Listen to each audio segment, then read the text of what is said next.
Good evening, Shortcuts. Stephen here. This is a special video recording for March 29th, Shortcuts List 1, which is going to be something unique. I've never done this before. This will be kind of a special video dedicated almost exclusively to Vinyl Me Please. Vinyl Me Please is an audiophile vinyl club. It's been running for, 7 years plus. I think it's based out of Denver in the US. I've been a member for quite some time.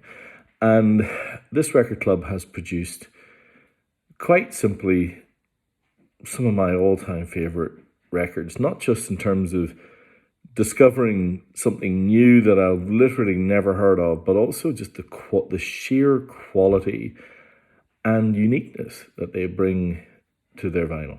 And so this is what this video is going to showcase. I'm going to try and do some things that I've never done on these videos before, and I hope that you understand why, and I hope you appreciate it.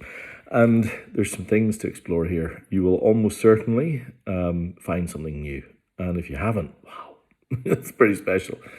All right, I actually require notes for this, and you'll understand why as I go. Now, first things first. This record that I'm about to show you, I've got 2 copies of it, is, in my belief, the best album that has been released in my time running Shortcuts. And Shortcuts has been running in various incarnations for maybe 4 years now. And this is the best record. And I've managed to find many copies of it, and there are lots of folk out there, I know you know who you are, who have a copy already. I wrote to Vinyl Me Please, and I said I was going to do this kind of speciality video, and I asked them, have you any more of these? And they sent me 2. I couldn't believe it. They arrived 2 days ago. It is, of course, King Curtis, live at the Fillmore West. Sealed, 2 copies. The best record, not just in terms of music, just in terms of the backstory, the pressing, the quality of the sleeve, the images, the sheer beauty of the alto sax version of Whiter Shade of Pale, the fact that he covers that with a cover version of Whole Lotta Love by Led Zeppelin. It is the quality of the musicianship, Cornell Dupree, Billy Preston.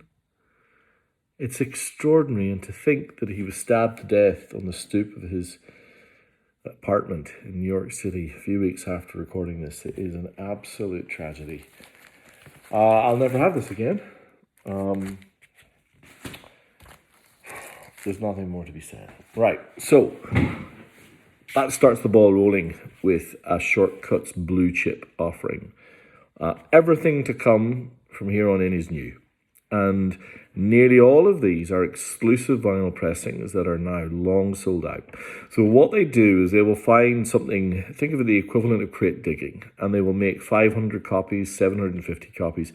Sometimes, if they really think it's, got some legs, 1,500 copies. And they will do something special with it, and you'll see what I mean in a second. Alongside these exclusives, they also do records of the month. Now I'm going to start with a record of the month. This is John Coltrane's Sunship. This was their record of the month in July 2022. You can see the modus operandi, absolutely glorious high gloss finishes. This was a somewhat underappreciated album, released after Coltrane's death, and it features his classic quartet, including McCoy Tyner and Elvin Jones, Jimmy Garrison on bass. So this is, let me see, collect my notes. This was given the full VMP treatment. What I mean by that, AAA, so right to the original analog tapes, remastered by Ryan Smith at Pressed at RTI, one of the greatest pressing plants in North America. This is absolutely mint. And we're only getting started. All right, here's our first exclusive. This is the Midnight Special live in Birmingham, 1957, Big Bill Broonzy. I'm going to show you some special things here. Firstly, Vinyl Me Please, exclusive pressing. And then secondly, down in the corner, you'll see it's numbered. In this case, this is number 80 of 500. This is Acoustic Blues, and here's what's special. Every one of these will come in a unique colorway. In this case, it is a burnt orange, high quality pressing, absolutely perfect. All of these are sold out. You cannot buy them. And this is one of many. Big Bill Broonzy, the Midnight Special. All right. Now this second one, I'm going to veer off the VMP train just slightly. This is a Record Store Day press from, I think, maybe when Record Store Day began, 2018, 2019. This is Ella Fitzgerald live at Zardy's. So this was a recording of Ella Fitzgerald in her pomp, really just as she's on the cusp of breaking. Double album, you can see here, pink and blue labels, perfectly recorded, playful. It's just a delight. I just think that there's Ella Fitzgerald fans out there who will like this more than me. And you can see here, there's the Record Store Day exclusive. Absolutely beautiful copy of Ella Fitzgerald live at Zardy's. Talking about songs like Cry Me a River, Tenderly, Gone with the Wind. Yeah, it's pretty cool. But again, we're only getting started. Now, Ella Fitzgerald, clearly, genius vocalist and an icon. But look at this. Sister Rosetta Tharpe, gospel and blues singer, primarily the 50s and early 60s, and electric guitar player. And this is her record that she recorded with her band in Europe in 1960. I think it's a compilation of a few shows. Mono. This one is on Coral Pink vinyl, and just double checking my notes. This one is an exclusive of one of 500 copies. In this case, this is number 98. It is the crowd interaction. It's yeah. Anyway, you'll love it. All right, now Nina Simone, the Colpix singles. So this was the period where Nina Simone was kind of finding herself. She'd released a series of really cool live albums. But Colpix, her label, released a series of mono singles, just trying to find Nina Simone's spot. And some of these were songs that followed the melodies of Verdi, or they may have dramatic string flourishes. And they kind of influenced, to some extent, her sound, but it wasn't what she wanted to do. But that doesn't negate the quality of the music. Songs like Summertime, Work Song, and my personal favourite, Gin House Blues. Got its listing notes. Anyway, fantastic record. All right, we're going to come back to Vinyl Me Please exclusives. I think almost a clean run through to the end. Now, Loletta Holloway, who, of course, is more famous in her guise as an absolute disco diva. But her first two records were pure, unadulterated Southern soul. And this is her sophomore record. This is her second album, Cry to Me, her best. I'm just checking my notes on this one. One of 500. And this comes in a colorway that was called Forest Green. Now, I've got a couple of copies of this one for various reasons. I'd lost this duplicate for a long time, and I only just found it. You can see here, it's number 482 of 500. Again, long sold out. You cannot find this anywhere. Absolutely magnificent album. Lush. You can definitely hear on occasion some of the disco four to the floor beats coming in, but not tastelessly. It's beautiful stuff. All right, let's return to John Coltrane. This is another exclusive. This is one of Vinyl Me Please's most popular exclusives ever.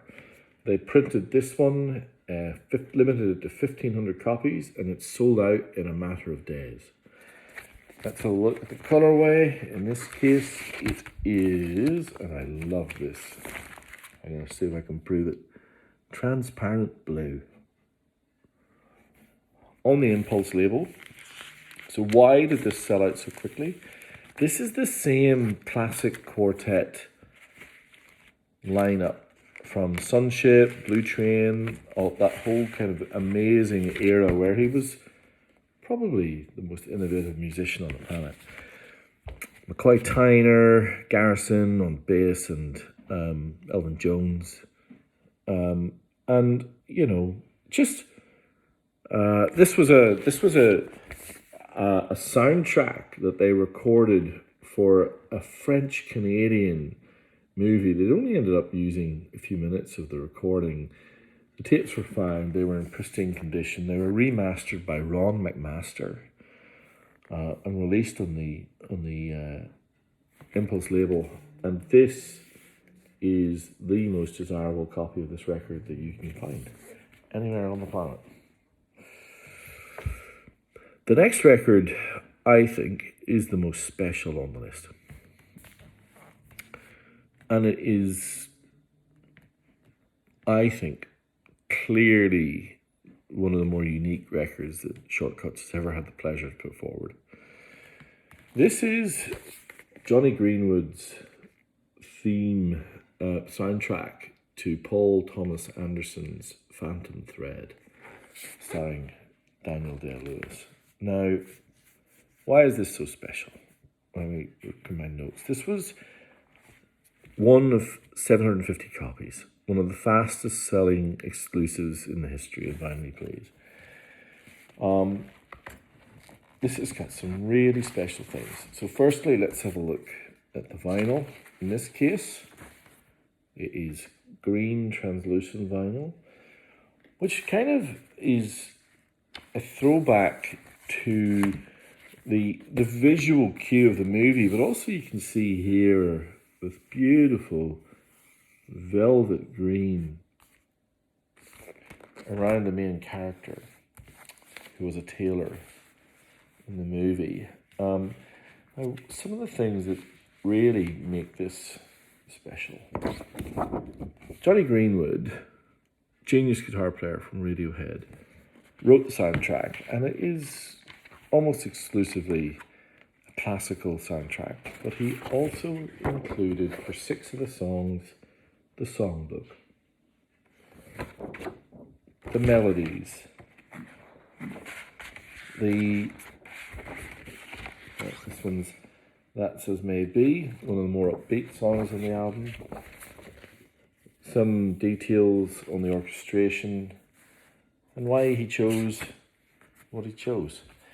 This is a gatefold double album. Now, if you look this up on Discogs, prepare to have a nosebleed at how expensive it is. It's phenomenally expensive. It is pretty special. So, I won't be putting a nosebleed price on this, but it is something unique. And if you've not listened to it, it is utterly beautiful. It is the most lush and enveloping sound that you will hear, and so melodic. Anyway, Jonny Greenwood, Phantom Thread. In this case, you can see there, exclusive pressing in the corner, but the other corner tells you what number. And this is number 723 and 750. A few more to go. Durand Jones and the Indications. One of America's greatest soul bands from Indiana. Think cut glass Southern soul. In this case, we have a Blue Smoke vinyl. This one was limited to 500 copies. None are left, except for this one. Oh, some more jazz. Now this, Earl Hines, jazz pianist. This is one of Vinyl Me Please's earliest exclusives, and I really love the color in this one. This one is kind of like orange, but with a black smoke through it. This was recorded in 1972. It's quite the experience. He's quite the character, Earl Hines. Something for you to explore. Now, the next one I'm just going to introduce you by this. This is a booklet that's in the record that explains the history of the island of Bahamas folk guitar. And this is a Folkways exclusive that was done that explores the beauty of folk guitar. Pretty unusual. Oh, lovely. All right, we have 3 to go, and 3 of the best. So, I think, in my opinion anyway, my favorite current jazz band is this outfit here, Shabaka and the Ancestors. British and Barbados combination, jazz with some African themes. This is one of the more recent exclusives. This is from, I think, just last year, maybe the year before, on vibrant orange vinyl on the Impulse label. I think one of the biggest selling acts that Impulse currently has. If you don't know them, give it a go. This is a double record. What else would I say? Anyway, Shabaka and the Ancestors. We are sent here by history. One to explore and delve into. All right, now we're getting to the last 2. This is the earliest of all the Vinyl Me Please exclusives I have in this list. In this case, it is Pure Black Smoke. Recorded, Cecil Taylor recorded live in Montreux in 1974. Another somewhat lost to history recording until Vinyl Me Please resurrected it. And yeah, pretty out there, this one. Give it a listen. Now, this one isn't. This is a lost classic Chicago blues album. Now, this wasn't an exclusive. This was one of their records of the month, which means that it was AAA remastered, i.e. back to the original analog tapes, remastered by, I think it was Ryan Smith. This one, though, pressed at QRP. QRP is the premier pressing plant in North America. Heavy black vinyl, and it is Tennessee Woman by the Charles Musselwhite Blues Band. Now, this one's got some things that kind of make it stand out. The 11-minute version of Cristo Redemptor is the money shot. Worth the price of entry alone. One of my favorite quotes. they introduced, I think it's Skip James, the pianist, really brings something to this, and he is an incredible harmonica player. Genuinely. Wow. This kind of cheesy cover doesn't really do the album justice. This is kind of more the same. Like dirty, dark, deep blues. You can see here, where is the stamp? There it is. Vinyl Me Please. Classics. So the classics stream are there. Kind of jazz, blues, soul. This is classic crate digging, getting right into it. Some really, really cool music that they produce. And that Tennessee Woman, Charles Musselwhite, is a very pleasant surprise for those of you who like Chicago blues. Well, there you have it. As I said, not a typical list. Somewhat unique. Hopefully something for you to explore. And it'll be interesting to see how Wednesday goes. It's not exactly Steely Dan and Led Zeppelin and Aretha Franklin, is it? It's a bit out there, but I hope you find something new maybe that you haven't heard before. And there's some of the most beautiful records you'll ever see. So that's what it's all about. And again, love the feedback. And have a fantastic week. And I'll see you for the list on Wednesday at 9 o'clock. Thanks for listening and watching. Stephen here.